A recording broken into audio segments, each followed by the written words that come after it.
로마서 5장 1절 2절 말씀입니다. 신약성경 245면이 되겠습니다. 우리 찾으신 줄 알고 우리 한 목소리로 함께 합독하도록 하겠습니다. 그러므로 우리가 믿음으로 의롭다 하심을 받았으니 우리 주 예수 그리스도로 말미암아 하나님과 화평을 누리자. 또한 그로 말미암아 우리가 믿음으로 서 있는 이 은혜에 들어감을 얻었으며 하나님의 영광을 바라고 즐거워하느니라. 아멘. 미국에서 노인기에 접어드는 이 중년에 해당되는 분들에게 이런 설문조사를 했어요. 지금 당신에게 가장 필요한 것이 무엇입니까? 라고 하는 질문에 단연 1위가 뭐냐 하면 마음의 평화였습니다. 평화. 아마 우리 한국에 있는 중년에 해당되는 분들에게 아마 이 질문을 던져도 동일한 결론이 아닐까 생각되어집니다. 여러분, 전 세계 사람들이 일상적인 그러한 인사 가운데 가장 많이 등장하는 단어가 평화라고 이야기합니다. 평화. 자, 이스라엘 그 히브리 사람들은 인사할 때 샬롬 이렇게 인사하거든요. 샬롬, 평화. 예. 그리고 그 이스라엘 사람들과 아주 이렇게 서로 좀 대립 관계에 있던 그 아랍 사람들은 샬람 이렇게 이야기합니다. 이것도 평화 이런 뜻입니다. 그리고 저 고대 그리스도인들은요 에이레네 이렇게 인사를 합니다. 맨 평화라는 뜻입니다. 저 중국 사람들 평안이라고 이야기하죠. 평안. 우리 한국 사람들은 안녕하십니까? 평안하셨습니까? 이렇게 인사를 합니다. 자, 이렇게 일상적인 인사 가운데 이렇게 평화라고는 이 단어가 계속 등장하는 중요한 이유가 있다면, 역설적으로 표현한다면 오늘 우리의 내적 그 평화를 잃고 살아가고 있지 않나, 그 증거를 보여주기도 합니다. 철학자요 그리고 신학자인 폴 티에는 이렇게 이야기합니다. 인간이 평화를 잃어버리고 살아가는 그 원인, 다시 말하면 이 평화를 깨트리는 두 가지 원인이 있다고 말합니다. 여러분, 평화를 깨트리는 두 가지 원인이 뭘까요? 이 폴 티에는 두려움과 불안이라 이렇게 이야기합니다. 그런데 이 두려움과 불안 가운데에 특히 이 불안이라고 하는 것은 굉장히 다루기가 힘들다라고 이야기합니다. 왜냐하면 두려움은 대상이 있잖아요. 대상. 그런데 이 불안은 대상이 없어요. 대상을 알 수가 없어요.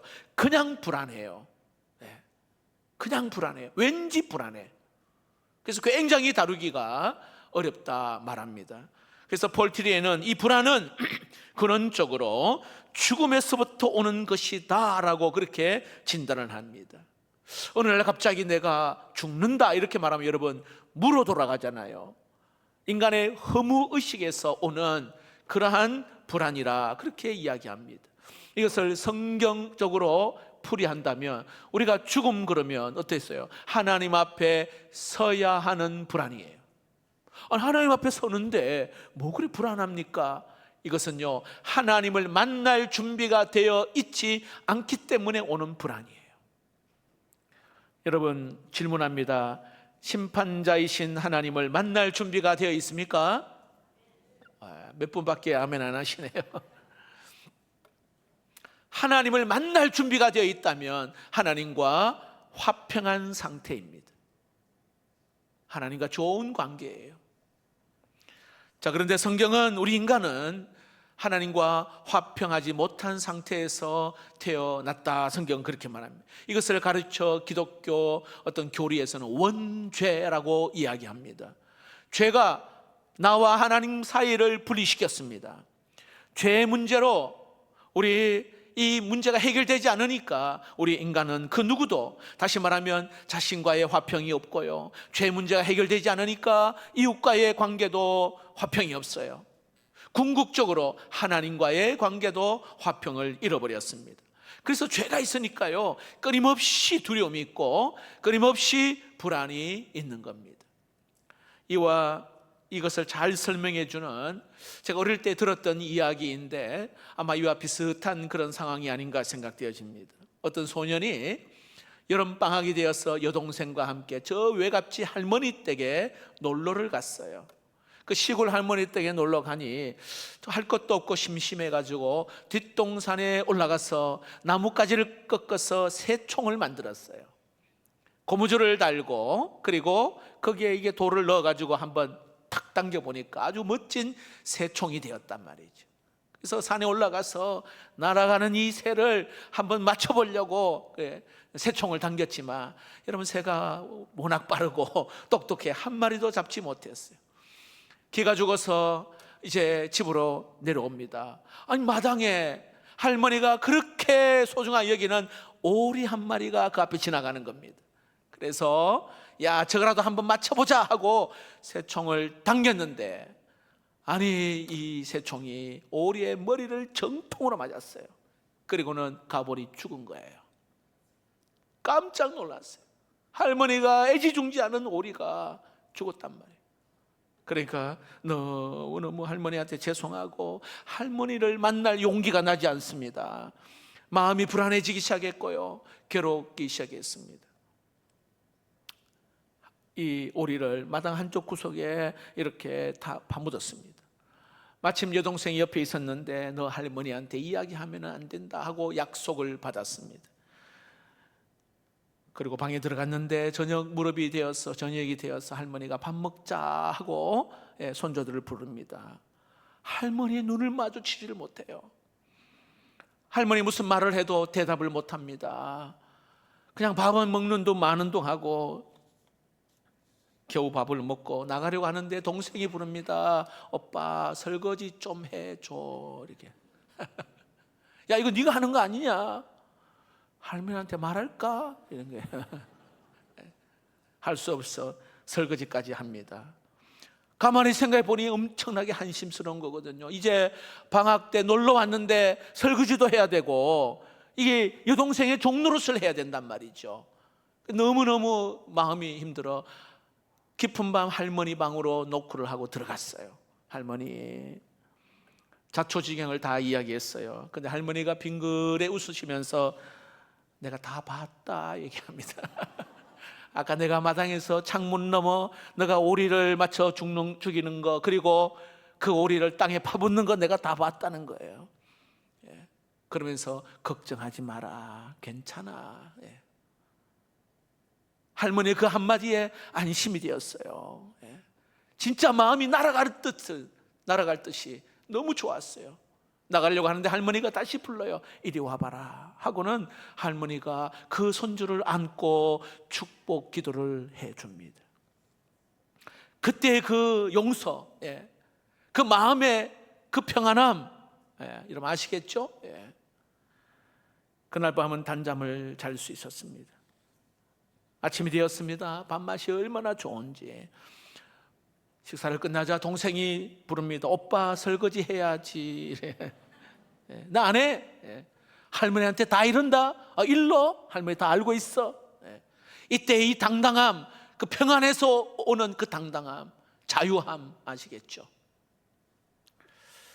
여러분, 오늘 본문에 사도 바울이 오늘 여기에 우리 인류에게도 이와 비슷한 사건이 일어났다라는 것을 오늘 이야기해 주는 것이에요. 오리를 죽인 이 소년이 여기에 할머니를 피하고 있는 것처럼 죄를 지은 인간이 하나님을 피하고 있는 거예요. 그리고는 일시적이지만 여기에 이 소년이 자기 동생에게 종노릇하고 있는 것처럼 죄를 범한 자가 이 마귀의 종노릇하고 있는 그러한 모습들, 그래서 스스로 정죄하고 자학하고 그 죄 때문에 자유함이 없고 평안이 없고 기쁨이 없는 거예요. 이게 인간의 우리의 모습입니다. 죄를 범한 인간의 모습이에요. 자, 그런데 오늘 1절에 우리에게 복음의 소식을 전해주고 있습니다. 예수님을 만났을 때에 그 예수로 말미암아 오늘 하나님과 화평하게 되었다. 여러분, 하나님과 화평을 맺게 되어지니까요, 하나님을 두려워할 이유가 전혀 없어요. 성경은 이것을 우리 인간이 경험할 수 있는 최고의 축복, 이것이 정말 고귀한 축복이라 말을 하고 있습니다. 우리 1절을 한번 볼까요? 1절을 우리 힘차게 한번 읽어봅시다. 시작. 그러므로 우리가 믿음으로 의롭다 하심을 받았으니 우리 주 예수 그리스도로 말미암아 하나님과 화평을 누리자. 예수 그리스도로 말미암아 하나님과 화평을 누리자. 여러분, 예수님이 누구시길래 우리가 하나님과 화평할 수가 있게 된 것입니까? 여러분, 이것은 로마서 5장 전체에서 이야기하는 주제입니다. 5장 8절 말씀에는 이렇게 말씀합니다. 우리가 아직 죄인 되었을 때에 그리스도께서 우리를 위하여 어떻게 해요? 죽으심으로, 예수님이 우리를 위하여 죽으심으로 하나님께서 우리에 대한 자기의 사랑을 확증하셨느니라.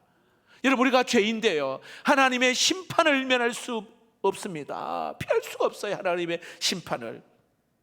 그런데 하나님이 아들 예수 그리스도를 우리에게 보내주셨습니다. 그래서 우리의 죄를 다 짊어지시고 우리가 받아야 할 저주, 우리가 받아야 할 형벌, 우리가 받아야 할 심판을 우리 주님이 대신 지시했습니다. 그리고 십자가에 거룩한 그 보혈의 피를 흘리셨어요. 그래서 그 예수를 믿는 순간 여러분, 우리는 죄 용서함 받고 하나님과 화평하게 된 줄로 믿습니다. 뿐만 아니라 오늘 1절을 다시 한번 볼까요? 거기에 이렇게 말합니다. 1절 말씀에 그러므로 우리가 믿음으로 어떻게 해요? 의롭다 하심을 받았다. 이 굉장히 중요한 단어예요.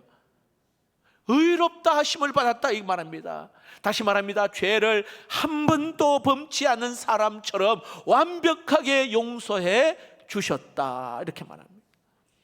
이것이 여러분, 우리 기독교에서는 은혜라 이야기합니다.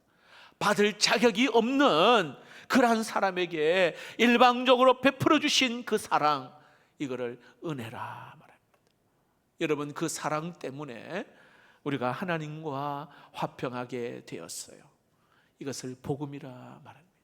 복음. 여러분, 성경 다음으로 많이 읽은 책을 철로역정이라 하죠. 오늘 혹시 기회가 된다면 여러분, 철로역정이라는 책을 꼭 한번 사서 읽어보십시오. 이것은 순례자가 기독도와 함께 저 천성 하나님의 나라 천국으로 가는 그 여정을 그린 거예요. 저 가평에 가면 필그림 하우스에 그 철로 역정에 이거를 코스를 만들어 놨어요. 저희들이 한번 소개해 드린 것처럼 이제 그 코스를 쭉 이렇게 가보는 거예요. 다시 말하면 이 땅에 처음에는 굉장한 이 땅에 사는 고난들이 우리에게 많이 닥쳐오잖아요. 거기에 지나가는 가운데 고집과 변덕의 그런 상황을 만납니다. 절망의 늪에 빠지는 상황도 만납니다. 좁은 문을 지나가야 될 그런 상황도 있어요. 정욕과 인내가 필요한 그런 과정도 있습니다.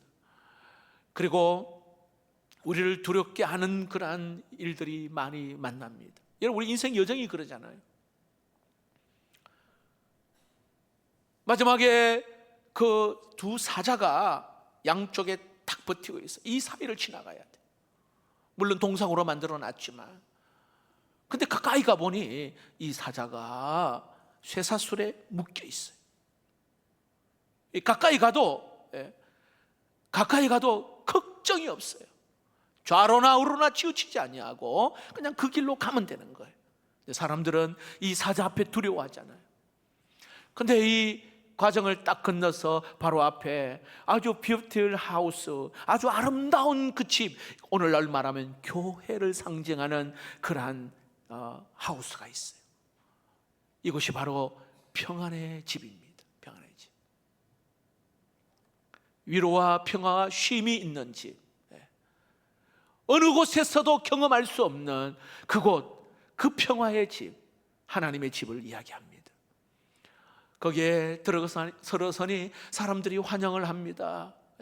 그날 밤 거기에서 이 쉼은요, 정말로 아주 안식의 쉼이었고요, 평안한 잠을 잘 수가 있었습니다.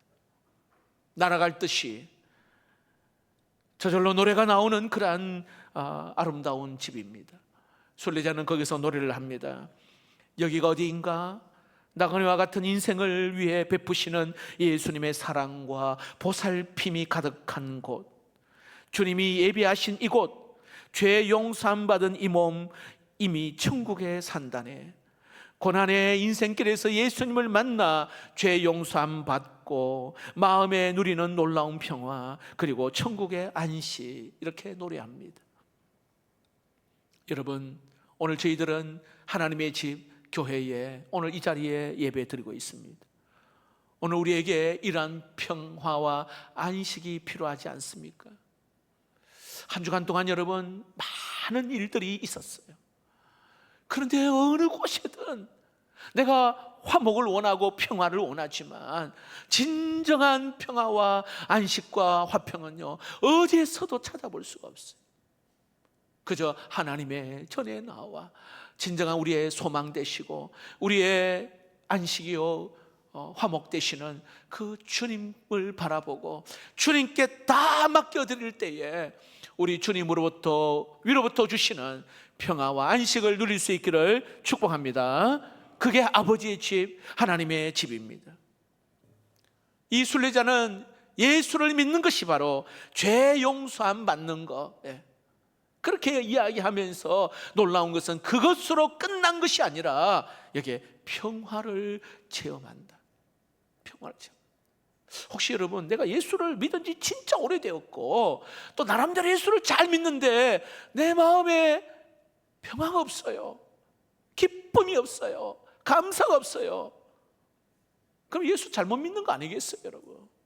물론 그때마다 다가오는 여러 가지 환난으로 인하여 근심 걱정이 있을 수 있어요. 근데 거기에 꽉 묶여서 사는 거 하나님이 원하지 않아요. 감사가 없고 기쁨이 없는 거, 무엇인가 끌려가는 인생은 하나님이 원하시는 인생이 아니에요. 오늘 여기 평화가 있다 말합니다. 하나님이 준비해 놓으신 은혜 속으로 들어간다 이야기해요. 자, 2절 말씀을 한번 볼까요? 2절입니다. 2절, 또한 그로 말미암아 우리가 믿음으로 서 있는 이 은혜에 들어감을 얻었으며 하나님의 영광을 바라고 즐거워하느니라. 여기에 은혜에 들어갔다 이렇게 말합니다. 하나님의 사랑 속으로 들어갔음을 이야기합니다. 그러므로 우리는 하나님의 영광을 바라보고 즐거워하는 삶이 시작된 것입니다. 예수를 믿는다, 죄 용서 받고 평화를 누리고 하나님의 사랑을 경험하고 즐거워하는 사람이 그 삶이 마땅한 삶인 줄로 믿습니다. 그러므로 여러분, 이 은혜를 받도록 오늘 여기에 하나님은 그 아들 예수 그리스도를 우리에게 주셨어요. 여러분, 아들까지 우리에게 내어주신 그 하나님이 우리를 위해서 뭔들 못하시겠어요? 여러분, 아들까지 주셨는데. 로마서 8장 32절은 명확하게 이야기합니다. 읽어봅시다. 시작. 자기 아들을 아끼지 아니하시고 우리 모든 사람을 위하여 내어주시니가 어찌 그 아들과 함께 모든 것을 우리에게 주시지 아니하겠느냐. 모든 것을 우리에게 주시지 아니하겠느냐 믿으시기를 축복합니다. 아니, 아들까지 주셨는데, 아들까지 주셨는데 못 주실 게 뭐가 있겠어요? 이 놀라운 하나님의 은혜, 그 은혜 속에 들어가 이 축복을 누리는 것, 우리 주님이 원하시는 삶입니다. 여러분, 오리를 죽인 이 소년이 할머니에게 용서함 받고 나서 할머니와 평화가 이루어졌어요. 근데 그 평화가 이루어지는 것으로 끝나지 아니하고 할머니는 그 손자애를 향하여 안고 축복을 합니다. 다시 말합니다. 할머니와의 이 평화는 모든 축복의 시작입니다. 평화는, 하나님과의 평화는 축복의 시작이 되는 줄로 믿습니다. 여러분, 이 상황들을 정말로 실감 있게 잘 이야기한 그 성경의 대표적인 이야기가 바로 돌아온 탕자 이야기입니다. 상상이 좀 가시죠? 아버지에게는 두 아들이 있었잖아요. 근데 둘째 아들이 그 유산을 막 억지로 달라고 하고 가지고 가서 허랑방탕하게 다 사용하고는 거지가 되어 이제 아버지께로 돌아가려고 합니다. 그런데 아버지를 만날 생각하니 걱정이 앞서는 거예요. 과연 아버지가 용서해 줄까? 그런데 이 아들은 스스로 한번 연습을 해보는 거예요. 내가 아버지를 만나면 이렇게 한번 말해보겠다고 연습을 하는 거예요. 무슨 말이에요? 아버지, 내가 하늘과 아버지께 죄를 지었사오니 지금부터라도 아버지와 아버지의 아들이라 일컬음을 받지 못하겠나이다. 나를 그저 품꾼의 하나로 사용해 주십시오. 이렇게 말할 것이라, 이렇게 말하리라 딱 마음을 가지고 집으로 돌아갔어요. 아직도 거리가 먼데 아들이 아버지를 먼저 본 것이 아니라 아버지가 아들을 먼저 보고는 달려가서 목을 껴안고 입 맞춰요. 조건 없는 용서입니다. 근데 그 용서는 거기서 끝나지 아니하고 그 아들에게 반지를 끼워줍니다. 이 말은요, 너 종이 아니야. 너 내 아들이야. 신분의 회복을 의미하는 거예요. 반지를 끼워주는 거예요. 그리고 초췌하고 남루한 이 옷을 벗기고 새 옷을 입혀주는 거예요. 그리고 새 신발을 신겨줍니다. 이제부터 너의 새로운 인생의 출발을 의미합니다. 그리고는 살찐 송아지를 잡고 잔치를 벌입니다. 그리고 동네 사람들에게 내가 죽었다가 살아난 아들을 내가 만났고 잃어버린 그 아들을 내가 찾았다라고 선포를 하는 겁니다. 여러분, 그 아버지와의 아들과는 용서를 넘어 평화를 누리는 그런 상황입니다. 오늘 이 자리에 여러분, 내가 과거에 어떠한 삶을 살았어도 이 아들이 할 수 있는 것은 다른 거 아무것도 없고 그냥 아버지께로 돌아가는 것, 그 하는 가지. 그럼 여러분, 하나님의 전에 다시 돌아와 아버지께로 돌아와 나의 과거의 모든 것 하나님 앞에 다 내어놓을 때 우리 하나님은 이미 잘 왔다, 잘 왔다, 많이 힘들었지 않으시고 우리에게 아들이라고 하는 회복을 허락해 주실 줄로 믿습니다. 이게 하나님 아버지의 사랑이에요. 이 탕자에 대한 아버지의 사랑을 잘 묘사한 그림 하나가 있어요. 네덜란드 화가인데 렘브란트라고 하는 화가가 그린 탕자의 귀향이라고 하는, 한번 소개한 적이 있어요. 탕자의 귀향. 렘브란트가 이 그림을 그릴 때에는 노년 때입니다. 나이가 많이 든 노년 때. 근데 렘브란트가 그 인생의 여정이 얼마나 고난이 많은지 아들을 잃어버렸어요. 이어서 큰 딸을 먼저 천국으로 보냅니다. 그리고 둘째 딸이 죽습니다. 그리고 사랑하는 아내가 죽어요. 다시 재혼을 했습니다. 근데 그 재혼한 아내가 집을 나가버립니다. 재물 잃어버리고 명예도 잃어버리고 그리고 가족도 잃어버렸어요.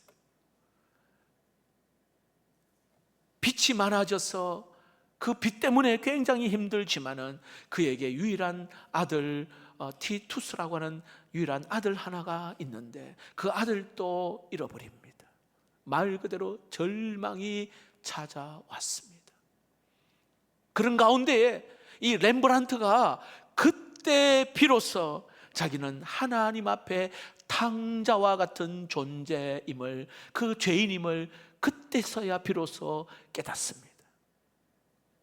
그가 그전에 많은 그림, 성화를 많이 그렸지만 비로소 자가 하나님 앞에 그저 여기에 탕자와 같은 심정으로 오늘 붓을 들고는 이 성화를 그리기 시작한 거예요.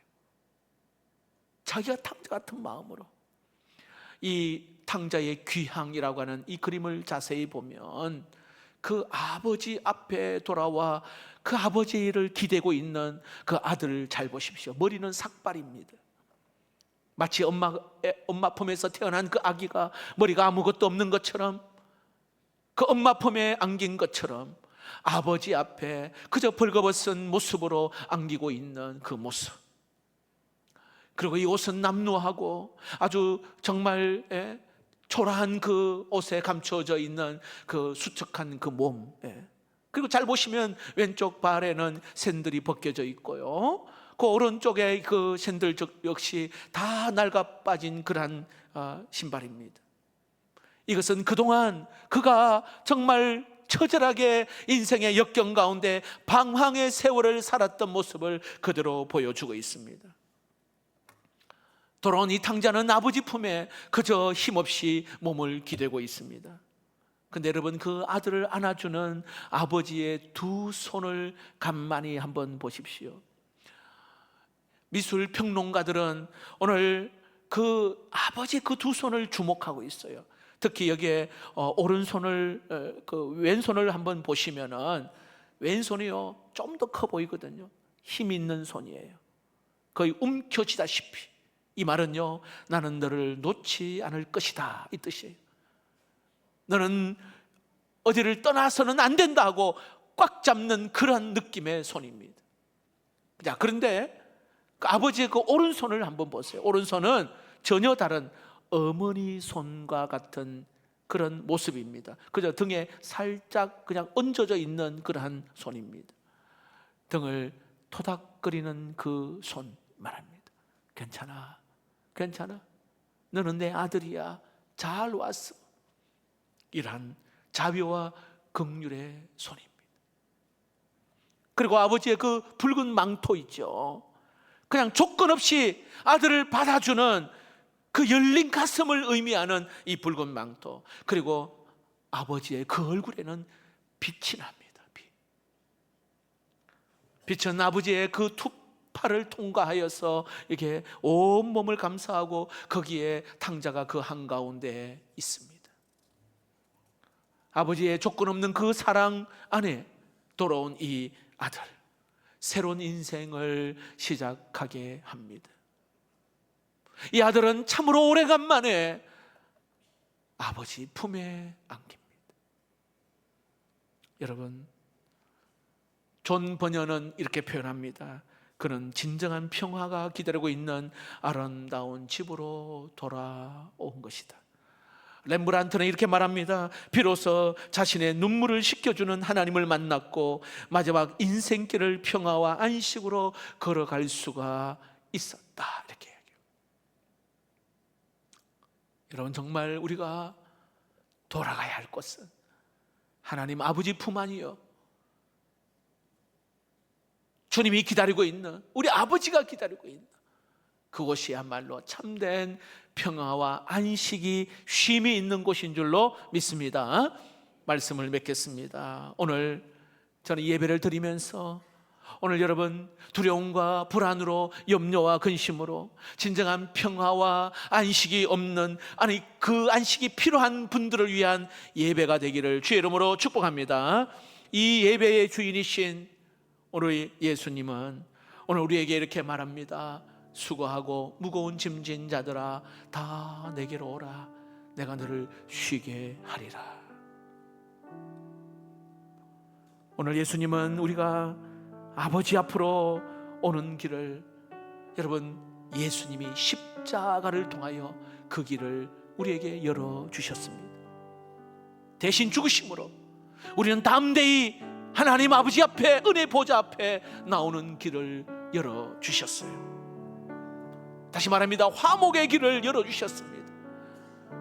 언제든지 아버지 앞에 나와 제가 왔습니다. 부끄럽고 수치스럽고 더럽고, 근데 아버지 앞에 왔습니다. 오기만 하면 오늘 우리 예수님은 말합니다. 내가 곧 길이요 진리요 생명이니 나로 말미암지 않고는 여기에 아버지께로 올 자가 없다 말합니다. 여러분, 아버지의 이름을 부르며 주의 품에 안길 때에 진정한 위로와 평화와 안식을 경험하게 될 줄로 믿습니다. 오늘 이 시간에 여러분 정말 왠지 그 두려움과 불안과 이게 해결되지 않아서 뭔가 인생에 묶여있는 문제가 있다면 여러분, 아버지 품 안으로 다시 안기십시오. 그리고 예배와 말씀과 기도 가운데 그 하나님을 깊이 만나십시오. 사실 오늘 우리가 이 자리에 있는 거, 그리고 나를 부르신 거 모두가 다 여러분 일방적인 하나님의 은혜예요. 나의 나된 것은 하나님의 은혜. 내가 뭐 잘해가지고 여러분 제가 이 자리에 서 있고 여러분 직분 준 게 아니에요. 얼마나 허물과 죄투성이고 냄새나는 오늘 난데 오늘 그냥 일방적으로 우리에게 찾아오셔서 하나님의 자녀 삼으셨어요. 그러므로 우리가 해야 할 일은 그저 내 한 호흡 다하는 그날까지 주저함 없이 주를 위하여 힘있게 달려가는, 주님의 영광을 위하여 쓰임받는 우리 모두가 되기를 주님의 이름으로 축복합니다.